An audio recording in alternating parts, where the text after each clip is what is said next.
patología, ven a su paciente a hacer su anamnesis, la historia de la enfermedad, conocen a su paciente, hacen su examen físico, después del examen físico se plantea un diagnóstico a descartar. Después de ello, ¿qué viene? Tienes que ver cómo descartas. Pues, pero para eso, cuando haces tu descartar tal, que tú estás pensando en un diagnóstico, en ese momento, ¿qué entra a tallar? Entra a tallar tus conocimientos. O sea, lo que tú has leído, pues es importante que ustedes tienen que leer, o sea, el médico tiene que leer todos los días, el estudiante de medicina tiene que leer, más aún que como salimos nosotros, aunque igual se tiene que leer. ¿Por qué? Porque tú tienes más conocimiento, entonces estás en ventaja de poder a tu paciente darle una mejor calidad de atención. Entonces, tus conocimientos, unido a tu habilidad, ¿no? Se supone que tú has examinado pacientes, has hecho su historia, has hecho su examen físico, o sea, tú ves más pacientes, escuchas, qué sé yo, crepitantes, subcrepitantes, corazón, todo, entonces tienes mejores condiciones. Tienes tu conocimiento, tu destreza y finalmente tu espíritu crítico, es decir, tu criterio. O sea, muchas veces cuando ustedes hacen visita y estén con sus docentes, les van a preguntar, ¿cuál es tu criterio? Y a mí mil veces me lo han preguntado cuando estaba también de estudiante igual que ustedes.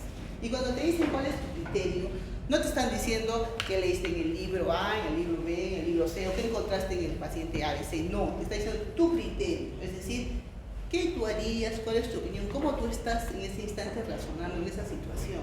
¿Y eso de dónde sale? Tu criterio va a salir de tu vivencia, es decir, de cuántos pacientes has visto. Eso no desaprovechen, por eso no desaprovechen cuando estén en los hospitales de ver pacientes. Siempre hay un residente, hay un interno, un asistente. Entonces ustedes tienen una duda, pregunten y ellos les van a ayudar. No desaprovechen, porque si ustedes es muy diferente leer un libro y que el libro te describa cómo suena qué sé yo, un choque de punta, qué sé yo, un soplo. Y es otra cosa que lo escuches, ¿no? Entonces, ustedes saben. Entonces, eso, su experiencia, más sus conocimientos, finalmente van a tener tu criterio más claro.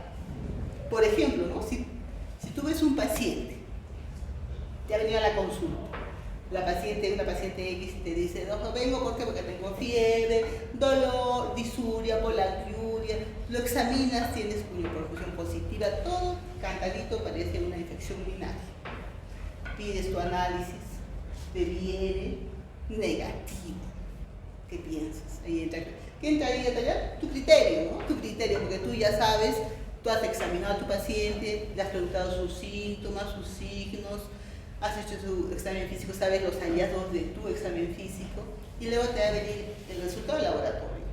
Entonces va a ver, tu criterio va a decir esto no coincide, no concuerda. ¿Por qué? Porque el papel del resultado dice que está sana, que no tiene nada. Sin embargo, aquí en mi clínica veo que tiene un cuadro de infección urinaria porque estoy haciendo el examen físico, tiene el cuadro, tiene todo. Entonces ahí entra a tallar tu criterio. Y cuando entra a tallar tu criterio, pues es difícil que te equivoques. Pues ahí puedes pensar, no ha pasado algo, ¿no? Este examen está bien simple, sabes de otro paciente, ha habido un error. Pues es tu criterio. Para ello tienes que leer mucho y ver tus pacientes. Ya, ¿qué es el laboratorio? Lo que decían tus compañeros, lo que decía, eso no es un espacio donde trabaja un equipo multidisciplinario.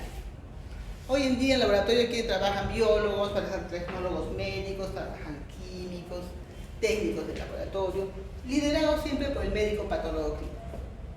Entonces, este laboratorio, hoy en día también tenemos, porque es laboratorio, tenemos el banco de sangre. En algunos hospitales está separado banco de sangre con el departamento de patología clínica, que es el laboratorio. Y en otros hospitales está todo. Pero la idea es al final, medicina basada en evidencia, queremos evidenciar qué patógeno es el que está provocando la enfermedad. Porque ustedes como médicos tratantes quieren saber ese resultado para dar salud a su paciente. Hablemos un poco de bioseguridad. La verdad es importantísimo en el laboratorio. Ustedes van a ir a un laboratorio, o igual cuando están con sus pacientes, siempre con guantes, con todo lo que son equipos de barrera, ¿no? Guantes, barbijo y todo lo demás. Siempre hay riesgos. Cuando se trabajan con líquidos corporales, siempre hay riesgos. Con pacientes. Acá acá hablamos del antes, durante y después en lo que son el laboratorio clínico. El laboratorio clínico, las muestras que se generan, todo eso es un proceso. Pero ustedes solamente lo que ven es generan su solicitud, quieren una hemoglobina, y después viene su resultado, y ya, punto, nada más. Pero en ese lapso hay un antes, un durante y un después. Hay un antes cuando empieza hacia antes, cuando ustedes entregan la solicitud, en ese instante el paciente va al laboratorio, le digitan su muestra, le orientan cómo tiene que venir.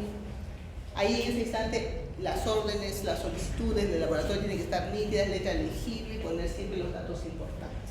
Siempre. Entonces, en ese antes, en la preanalítica nosotros le llamamos, entran varias personas a jugar ahí. Hay acción de varias personas. Uno, el médico que dio la solicitud. Otro, el paciente, que el paciente se le ha dado indicaciones y él tiene que cumplir las indicaciones. Otro, cuando fue al laboratorio, la persona que lo recibió en el laboratorio, que le sacó la muestra, conservó la muestra a cierta temperatura, la envió al lugar de análisis. La fase analítica es cuando la muestra ya la estamos analizando, es decir, la estamos viendo al microscopio, de repente la hemos puesto en el equipo automatizado para que nos diga la cantidad de glucosa, por ejemplo, que tiene. Entonces, en esta etapa, como entran a tallar varias personas, ahí es donde se atribuye, si es que hubiera un error, al 70% de posibilidades, si hubiese un error. En la etapa analítica solo se le atribuye un 15%, y en el post-analítico otro 15%. Post-analítico más que todo es cuando ya publico el resultado, o lo envío el resultado a la consulta, o lo publico en los sistemas informáticos en los hospitales, donde ya ahí lo publican y ya uno puede ver el resultado de tu paciente. La fase analítica es netamente cuando estoy enviando la muestra. Entonces, en el preanalítico, ahí es donde puede haber errores, es donde se atribuye más, 70% de posibilidades.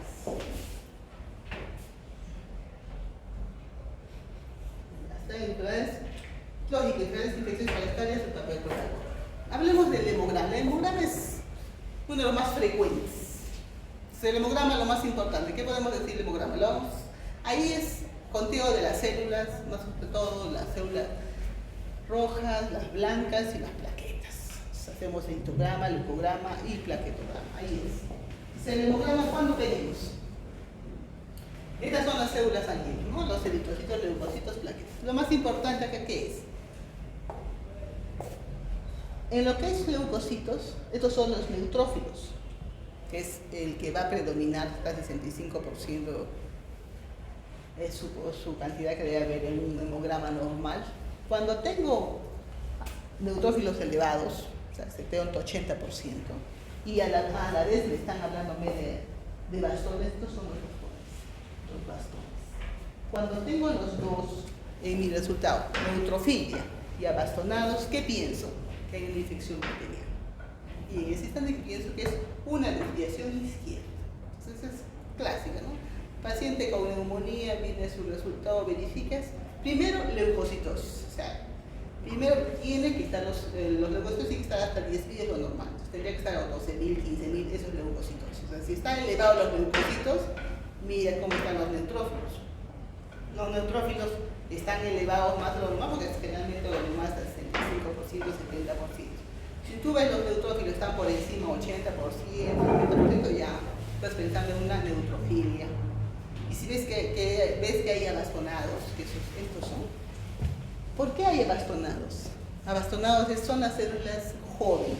O sea, los neutrófilos son las células maduras que normalmente van a estar en el cuerpo, circulantes, y que en la médula ósea están todas las células jóvenes y conforme van madurando los van liberando al torrente sanguíneo. Pero cuando estamos frente a una infección muy agresiva de origen bacteriano, una sepsis, una neumonía, una apendicitis, una infección muy agresiva de origen bacteriano, que una bacteria lo puede estar causando, en ese instante se liberan todos los neutrófilos. Debería estar normal hasta los 70, 65%, 70%, pero se liberan más, vas a encontrar 80% de repente, 75, 78%, y también se van a liberar las células jóvenes, es decir, las que todavía no habían terminado de madurar, para que salgan al torrente sanguíneo. Entonces, antes de que maduren, las sueltan, porque el organismo necesita. ¿Y quiénes son ellos? Son los abastonados. Entonces tú en tu informe vas a encontrar ahí, primero leucocitosis, es decir, por encima de 10.000. Vas a encontrar los neutrófilos que están por encima del valor normal. Y después también vas a encontrar abastonados. Eso quiere entender que estás en una infección de origen bacteriana y es de desviación izquierda. A eso le llaman desviación izquierda. ¿Cuándo le dicen desviación derecha? Desviación derecha, ¿cuándo? Cuando hay una inversión de la fórmula, es decir, cuando no predominan los neutrófilos, sino cuando predominan los linfocitos, y eso generalmente sucede en infecciones virales. Por ejemplo, en el COVID todos eran desviación derecha, es decir, todos tenían linfocitos, es decir, los linfocitos ganaban a los neutrófilos, lo cual normalmente no debe ser. En un hemograma normal, los neutrófilos están más frecuentes, después vienen los linfos y así. Los linfos normales son, acá vamos a ver los resultados, los 25, lo normal aparentemente. Acá tenemos, acá ven. Entonces, los leucocitos normalmente así deben estar, ¿no? 6.000 a 10.000. Los neutrófilos normalmente deben estar de 55 a 65, los linfos de 25 a 35% y así. Entonces, ustedes no deben de, a veces se confunden, ¿no? De frente se van a ver los porcentajes. Dicen, no, el neutrófilos está 80%, esta es una desviación izquierda, esta es infección bacteriana, podrían pensar, pero nunca se olviden de ver los leucocitos. ¿Cómo están los leucocitos? Tiene que haber leucocitosis. Si los leucocitos están normales, ya no puedes pensar en desviación izquierda. Tendría que haber leucocitos, tendría que estar elevado.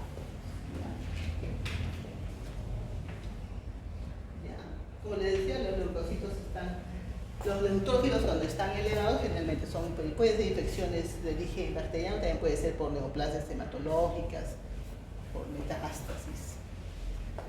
Cuando están disminuidos también puede ser por fármacos de origen infeccioso. Los linfocitos se pueden elevar también por una situación fisiológica, una infección, puede ser viral, puede ser una radiación. Y puede estar disminuidos cuando el paciente ya está séptico, pero ya está inmunodeprimido, puede estar disminuido.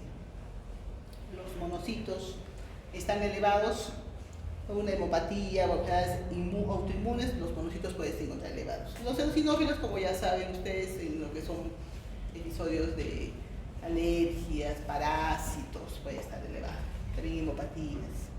Y los basófilos, generalmente por medicamentos, ¿no? Aquí tenemos la serie blanca, la serie, como les decía, de división izquierda, la derecha. Y acá tenemos el hemograma, el hematocrito. Las constantes corpusculares, que eso tienen siempre, saber solo de memoria los valores, porque de acuerdo a ello ustedes van a poder diagnosticar el tipo de anemia que se encuentra, ¿no? Microplástica, microquímica, siempre. Y suelen preguntarle una examen de competencias, ¿no? Según un paciente. Hablemos de la velocidad de sedimentación. La velocidad de sedimentación también es un examen muy frecuente, más que todo me va a evaluar la inflamación del paciente. O sea, por eso más que todo, como su nombre dice, velocidad de sedimentación, es decir, va a medir la velocidad por la cual van a sedimentar los elementos de la sangre. Aunque en una hora, ¿no? O sea, nosotros la sangre se la pone en un tubo de vidrio y esperamos en una hora cuánto va a sedimentar, es decir, yo voy a medir de acá a acá cuánto. En una hora cómo sedimenta. Entonces, cuando el paciente está en un episodio inflamatorio, entonces la velocidad es mayor, es decir, se van a sedimentar. Esto va a crecer. Entonces la velocidad de sedimentación va a ser mayor. Se eleva, entonces lo utilizo, por ejemplo, para yo controlar cómo va la inflamación de un paciente, el antes, durante y después. Por ejemplo, al inicio, si el paciente estaba en una enfermedad infecciosa o inflamatoria muy agresiva, puede haberme dado 70 de BSG, ¿no? Velocidad de sedimentación. Estaba con una inflamación muy marcada. Luego su tratamiento, un control, ya el 70 puede haber subido a 50, después a 40, a 30, ya está normal. O generalmente la normal es 30. Entonces es para controlar lo que es episodios inflamatorios. Pero también ustedes saben que hay patologías que cursan con inflamación, ¿no? Como las artritis. Lo que acá tenemos. Lo que van a dar las velocidad de sedimentación marcada, elevada, por ejemplo, son la fiebre reumatoidea, todos estos, sepsis, pleuritis. Ligera, es decir, la velocidad de sedimentación no se va a elevar de manera muy marcada. Una gripe, amigdalitis, son inflamaciones leves, digamos. Moderados son estos, bronquitis. Generalmente los piden para sepsis. Este es el valor normal. El valor en hombres de 15, menores de 50, mayores de 50 años 20 milímetros en una hora. En mujeres 20 y mayores de 50 hasta 30. Ese es el valor normal de la velocidad de sedimentación. Con respecto a lo que es infecciones de este tema, vamos a ver lo que es infección urinaria, ¿no? Lo que es análisis de orina. El análisis de orina, más que todo, 3 horas, no se debía. Pero generalmente en el examen de orina nosotros tenemos un examen físico, químico y un microbiológico. El físico, solamente color, antes sería el olor, ahora ya no como utilizan el barbijo. Luego el químico con las tiras no se debían, y el microbiológico para ver los agentes a través del microscopio.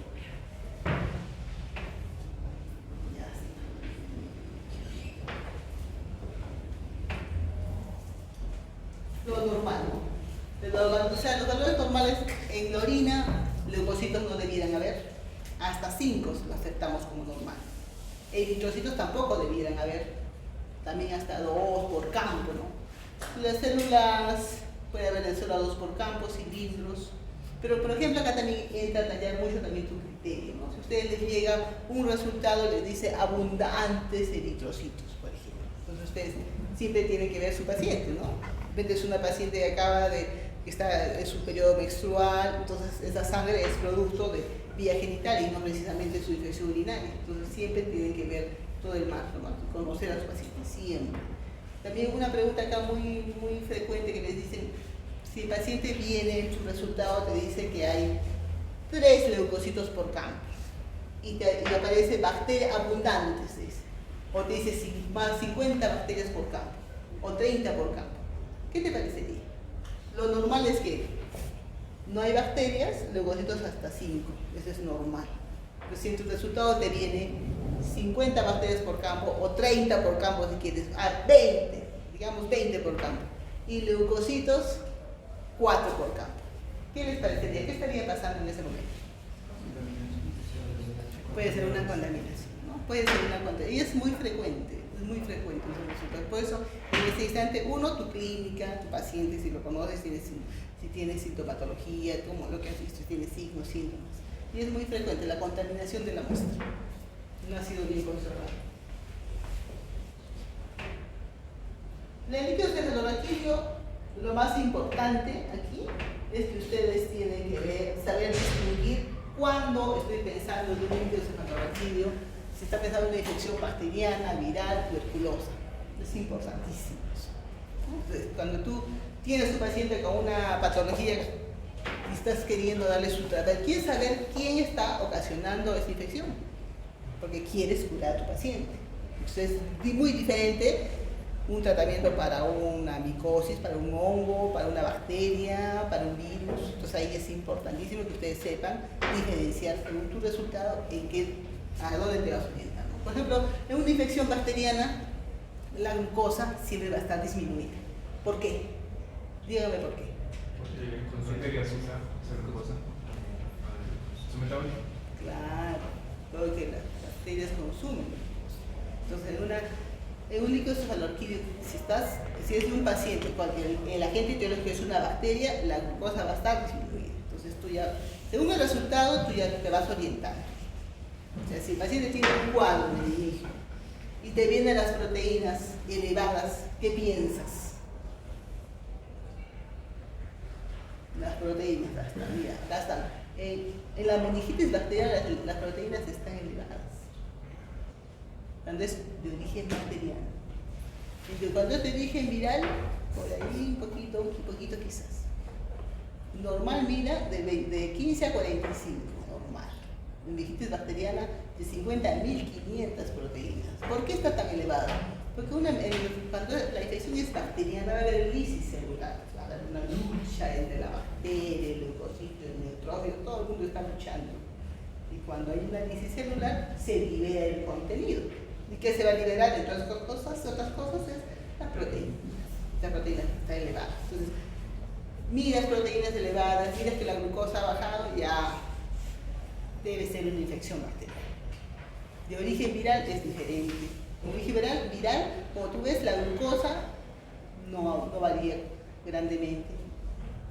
Luego, ¿qué más? La presión, bueno, los leucocitos. También los leucocitos es importante. ¿Ya? Bueno, un estudio muy frecuente es la tinta china, ¿no? Que es para criptococos neoformes. O sea, ese examen lo piden para el criptococos neoformes, que es pacientes inmunodeprimidos o que están haciendo el cuadro de deficiencia adquirida, tinta china para ver las criptococosis.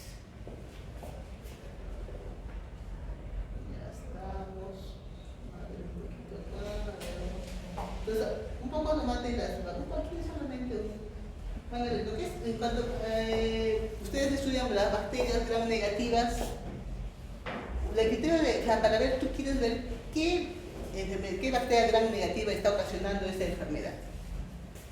¿Qué debes hacer? El primero, hemocultivo. O sea, es un paciente que tiene una enfermedad X, que tú estás pensando en una enfermedad, un patógeno gram negativo que está atacando a tu paciente. Es un gram negativo que te digo que está en todo su organismo, entonces hacemos un cultivo de la sangre, a eso le llamamos hemocultivo. Una cantidad de sangre, como su nombre dice, cultivo, lo siembra y esperan a ver qué crece. Y con eso finalmente te doy qué patógeno es, qué puede ser. Entonces, uno, hemocultivo. El otro es también puedo cultivar todos esos líquido orina, líquido cefalorraquídeo, líquido sinovial, también lo puedo cultivar. Es decir, en el laboratorio de microbiología, el líquido que ustedes me traigan, lo cultivamos, lo sembramos, esperamos a ver qué pasa, qué crece y de acuerdo a eso, después te digo qué patógeno es. Luego, tú también como médico tratante quieres saber, ya bien, quiero que me hagas un cultivo y un antibiograma. ¿Qué me estás diciendo? Me estás diciendo, dime el nombre y apellido del patógeno que está ocasionando a mi paciente esta enfermedad. Y cuando le digo antibiograma, también le estoy diciendo, dime con qué lo voy a matar. Entonces, esa es la prueba de sensibilidad, el antibiograma. Nosotros como laboratorio te doy, ¿no? Un resultado. Es el patógeno X, pseudomonas, y es sensible, pero, por ejemplo, a meropenem. Entonces, de acuerdo a ello, ustedes ya toman decisiones, ¿no? Generalmente te doy un abanico de posibilidades a los cuales es sensible. Entonces, y ustedes ya tienen que tomar una decisión de acuerdo a ello, qué le vas a dar a tu paciente. Entonces, bueno que ustedes en farmacología también han hablado, ¿no? Acerca de que tenemos que evitar las resistencias bacterianas. No te puedes ir por el último. O sea, para una metralleta no puedes agarrar para un mosquito, ¿no? Tienes que ir viendo de grados. Hoy en día en los hospitales tenemos muchos problemas con las infecciones intrahospitalarias. Entre otras cosas, porque se ha hecho abuso de los antibióticos. Hoy en día también en el primer nivel de atención están haciendo abuso de los antibióticos. Eso también genera resistencia en sus pacientes. Yo les hablo de 15 años atrás, cuando yo salía a hacer supervisiones, recuerdo mucho que en un lugar cercano aquí, por Aplao, que para una faringitis aguda, entre comillas, muy posiblemente haya sido un resfriado común, cuando yo miraba las historias clínicas le daban ceftriaxona para una faringitis aguda supuestamente, y una posta a 2 horas de Aplao, o sea, en Aplao, por Aplao, cerca de 20 minutos de Aplao, o sea, están cerca de Arequipa, 4 horas de Arequipa, o sea, ni siquiera que les digo dónde, o sea, aquí cerca, y tomaban esa decisión, y una decisión mal, y ni siquiera lo hacía el médico, lo hacía la obstetriz, ella daba ese tratamiento, era para morirse, y hablé con el médico, y bueno, lo que pasa es que nuestro colega, el médico que trabajaba ahí, daba pues ese tratamiento. Y en esa posta, hay postas en las cuales cuando ustedes hagan su serum, qué sé yo, no hay médico todos los días, los 30 días del mes, porque tiene sus días libres de repente es un ceramista. Entonces los días que se va, ¿quién queda? La enfermera, la obstetricia, el otro personal ex, porque tiene sus días libres. A veces trabajan 5 por 30, 25, 5 días se van libres y 25 días están en el establecimiento de salud. Y así.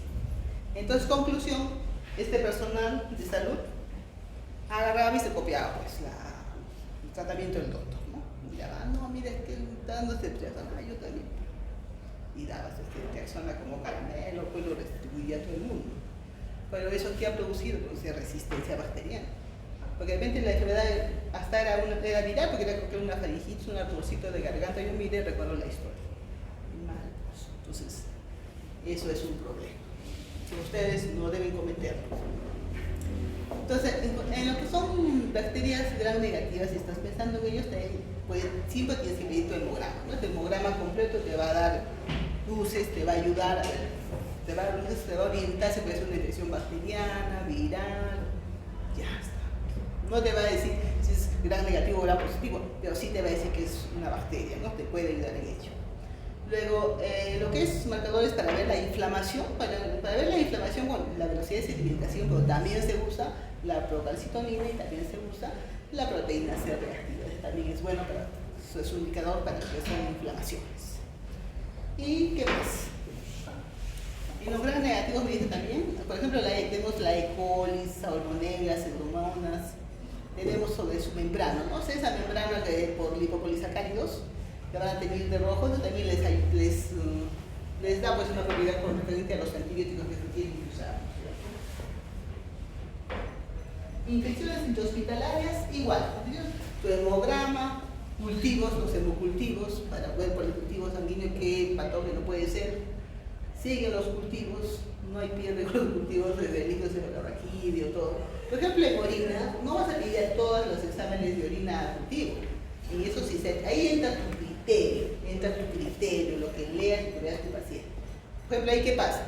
Viene tu paciente por consulta externa, tu sintomatología de disuria por la altura, qué sé yo. Ves, en algunos sitios no hay laboratorio, está haciendo tu serum, pero solo por la clínica tú ves que es una infección urinaria, le das su tratamiento para infección urinaria y no. Después en el control, después de terminar el medicamento, todo bien. Pero ¿qué pasa? Hay momentos en los cuales tiene infecciones urinarias recurrentes, ¿no? Recurrentes, continuamos segunda, al mes, te regresa también con la misma sintomatología, a pesar de que le has dado el tratamiento antibiótico. Entonces, hay ciertos criterios en los cuales hay que pedir el cultivo. El cultivo generalmente uno estás pensando que deben estar haciendo resistencia al antibiótico que le has indicado.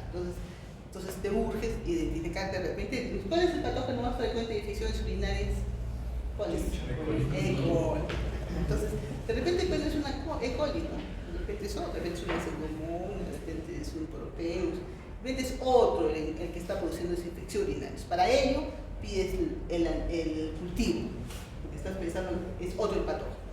Y después del cultivo pides el antibiograma. Estás pensando, como no está siendo efectivo el tratamiento que le das, lo identificas y después que te digan con qué puedes matar a ese patógeno. Ya está. Y así. Igual, el líquido cefalorraquídeo, todos ellos también, ¿no? Generalmente, al inicio los tratamientos se dan generalmente por frecuencia. ¿Cuál es el patógeno más frecuente? Y cuando ellos le damos su tratamiento antibiótico. Pero cuando ven que no responde al tratamiento, ya hace uso del cultivo y del antibiograma. ¿Por qué? Porque en general, una de las razones es porque los cultivos y antibiogramas demoran, no salen en el tiempo. El nombre dice cultivo, tiene que esperar 24 horas. En caso de hongos, a veces una semana, 3 semanas, porque es el tiempo que demora el crecimiento de estas colonias. Pero si fuera así inmediato, pero no es así. La proteína C reactiva, como ustedes saben, la velocidad de sedimentación, eso siempre te va a ayudar como marcador de inflamación y ya estamos. De la fiebre tifoidea, su reacción de viral nunca sale de moda. Acá tenemos cultivo de heces, serología. En amebiasis, acá generalmente es el examen directo, ¿no? Todo lo que son infecciones así que tienen que ver con deposiciones líquidas de heces, Es un examen directo de heces. Cuando tú le pides un examen directo de heces, le estás diciendo al laboratorio, mira el microscopio si es que en las heces hay algún patógeno.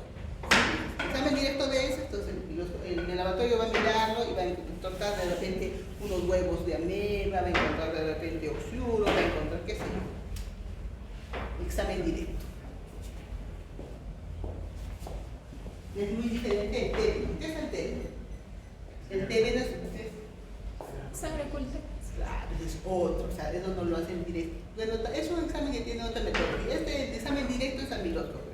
El TB no, es un test que van a echar un reactivo químico y va a tener. La idea es que de acuerdo a su manera de determinar si hay sangre o no hay sangre. Nada más. La shigelosis, el cultivo de heces también. Estos son, así es como son los cultivos, ¿no? Los cultivos son así. Estas son las plaquitas con agua, la sangre, chocolate, diferentes componentes. Lo importante es que este es el lugar donde se pone el líquido que ustedes envían y se espera que crezca. Y de acuerdo a eso se determina qué patógeno es. ¿Ya? Esos son los medios de cultivo. Para fasciola, también hay pruebas de laboratorio, de pruebas sanguíneas, al examen de heces, los examen directos que lo pueden ver al microscopio. Para hidatidosis hepática, la serología, para hidatidosis hepática no se van a olvidar siempre del arco quinto, Westerbrot, por ELISA. Generalmente aquí en serología netamente es para encontrar pues si es que hay anticuerpos, ¿no? Si hay anticuerpos. Entonces en serología, para lo que es hidatidosis, por ELISA, entonces pide un ELISA para hidatidosis, ya está. O Westerbrot también. Lógico, el hemograma, lógico, porque si es que el hemograma puede ver los eosinóficos elevados, algo sugerente, que no te dice que es hidatidosis, pero te sugiere. No es determinante, pero sí es te orienta. Eso es de hidatidosis, ELISA, arco quinto, inmunohistoforesis. Definitivamente, todo lo que tenga que ver con hígado, tienes que hacer sus pruebas de función hepática, ¿no? Sus enzimas hepáticas, TGO, TGP, todo lo que tiene que ver con hígado, tienes que pedirle pruebas de función hepática. Porque lógico, está agarrando el hígado, posiblemente las enzimas que miden la función hepática te van a dar definitivamente una orientación, te van a ayudar. Las hepatitis virales, las hepatitis virales, esas no se olviden nunca de las hepatitis virales.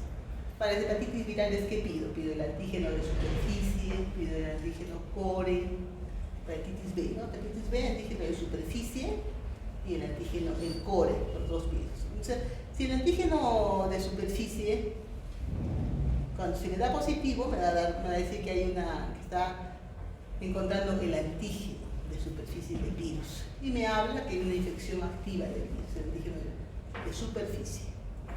El antígeno,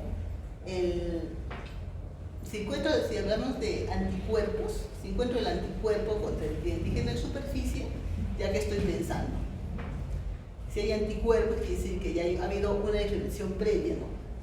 Porque ya le ha dado tiempo que el organismo produzca ya el anticuerpo. O sea, cuando recién llega la enfermedad, busco solamente va a ver el antígeno, o sea, solamente voy a encontrar parte del virus, encuentro el antígeno, entonces, inflamación, una enfermedad activa ahorita.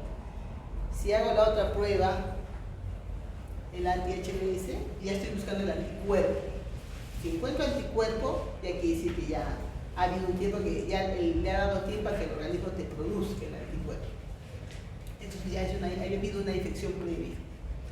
Luego tenemos la prueba del antígeno del core, ¿no? La hepatitis B, el core. ¿Qué va a detectar? Va a detectar el antígeno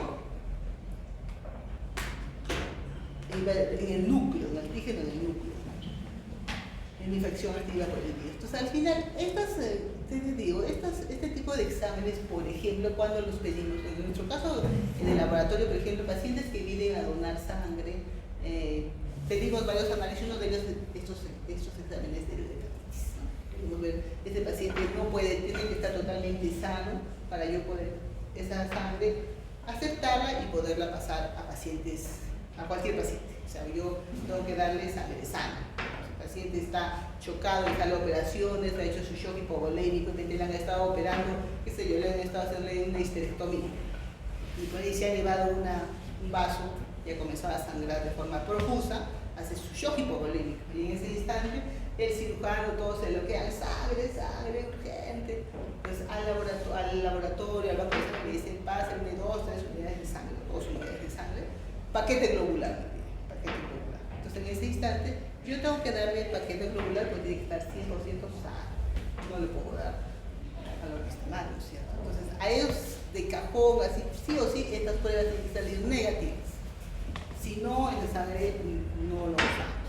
Hay pacientes que vienen a donar, aparentemente al inicio le hacemos una entrevista, un examen físico, aparentemente el paciente está sano, se acepta la donación, no está anémico ni nada, y después hacemos los análisis. Sale positivo para algún tipo de, digamos, una hepatitis, esta sangre lo desechamos. ¿Por qué? Porque no podemos utilizar esta sangre. No solo la sangre, ¿no? Todos los componentes, porque de una sangre completa nosotros sacamos plasma, sacamos plaquetas, sacamos paquete globular, pero si ese paciente salió positivo, todo lo desechamos. Y así. Para HIV ya saben, para HIV también. Unas pruebas rápidas, de ELISA, lista, los exámenes que van a terminar entre 24, puede ser blog, una fluorescencia. Para lo que es hongos también, ¿no? Para hongos cultivo, siempre cultivo. Pero el cultivo, como les digo, demora. En los hongos demora, no crece fácilmente, crece más, hay 5 días para que crezcan las colonias. Bueno, demora el resultado de los cultivos. Pruebas serológicas siempre, pruebas serológicas siempre, ahí buscan ser antígeno, la reacción en cadena de la polimerasa, ¿no? Esta reacción en cadena de polimerasa es muy frecuente, o sea, generalmente todo el mundo la quiere, pero no hay mucho. Los hospitales también no tienen, ¿no? ¿Por qué? Porque es una técnica en la cual te va a encontrar una porción del patógeno, ¿no? Es una técnica que permite amplificar y detectar el ADN del patógeno que estés buscando, en este caso del hongo, de la bacteria, amplifique el ADN y luego finalmente te dice de qué bacteria estás, de qué agente estás hablando. Entonces esta reacción en cadena de polimerasa es muy buena, pero no depende de los clínicos. Que muchos también los hospitales en lo que es laboratorio, mucho se habla de deficiencia, es decir, no podemos hacer un uso indiscriminado de los recursos, porque es bien caro, o sea, todos los análisis también son caros. Y generalmente en los hospitales tienden a ser la eficiencia, es decir, a minimizar costos.